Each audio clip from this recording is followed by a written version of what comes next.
but you weren't really sure. Like, I think, I'm trying to think back to what the apprehension was. Is Jared Goff a quarterback that can Yeah. rise up and win this time of year?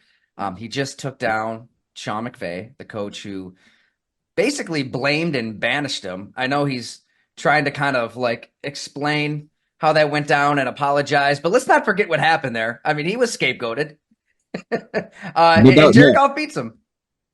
it was, look, you're right. I picked the Lions to win the division, but I think I had them at 10 wins, maybe 11 as I was looking at that schedule. And it was definitely one of those where you thought they were going to be good and they were going to take a step forward, but maybe they were still a year away from like really being in that elite class of teams. And I don't know, maybe we'll find out if they play the 49ers here in the NFC Championship game, if they really are truly an elite team, or they lost to the Baltimore Ravens, obviously the best team that they played, and that was a pretty lopsided game. So maybe they still are in some ways, but look, there's not a lot of great teams in the NFL, and the Lions have a really complete roster.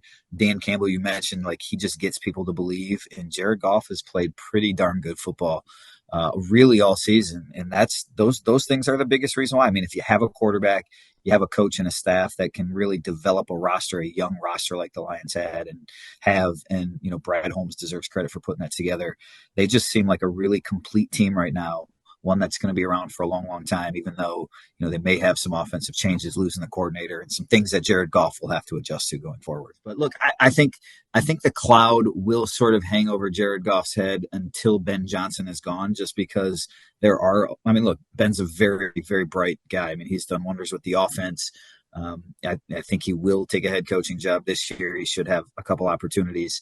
And so there sort of will be that, like, okay, let's go ahead and prove it, Jared. What exactly are you without Ben Johnson? But the one feather in Jared Goff's cap, so to speak, and he's sort of addressed this and for the Lions that matter, is he's got an organization, a head coach, a team that believes in him right now, and he didn't really have that in LA. And so I do think maybe there was a little bit of a fragile psyche there, like that got to him after things started to go the wrong way when they didn't score a touchdown in the Super Bowl, and then they didn't make the playoffs the next year. And so I think there were some things that maybe you know stacked up against him. Let's say, right? It was just that door that was tough to sort of push open and get through. And here, Dan has not. It's not like Dan Campbell has been easy on him or his coaches have been easy on him, but they've built him back up while still, helping him grow. And I think that's been important to his development. And it will be another step to do it without the guy calling plays because he's so good.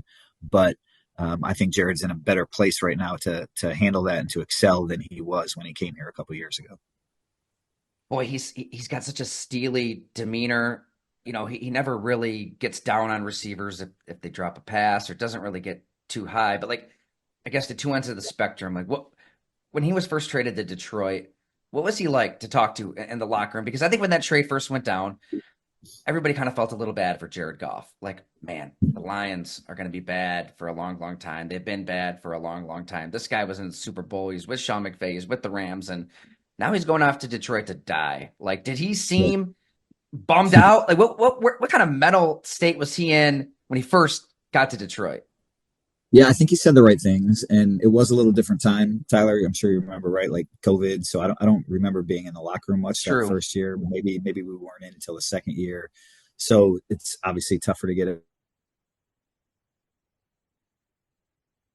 read exactly what's going on. But and you mentioned it earlier, right? He sort of downplayed, like, there's no, animosity, even though I still got this chip on my shoulder, and no, everything's all good, even though now I got people believing in me. So he's said the right things, but he's always sort of left a trail of breadcrumbs that let you know exactly what he was thinking about what happened in LA. And but the reality is, like in Detroit, things weren't going good those first 10 or 12 weeks. I mean, they started 10-1. They fired their offensive coordinator. I don't know that Anthony Lynn, their first offensive coordinator, totally believed in Jared Goff, and I think that feeling was mutual. And then, to Dan's credit, like Anthony Lynn, one of his good friends, he demoted him midseason, fired him after the season, and just realized, like, hey, Ben Johnson is really good for this offense. And Dan, his vision for the offense was maybe a little bit different than what Anthony Lynn was executing too. So I think they've found the right synergy, but it wasn't without its rough patches early on. And being honest for myself, and I think a lot of people here in Detroit, like it didn't look like it was going to work with Jared Goff right off the bat, and that was part of the reason why.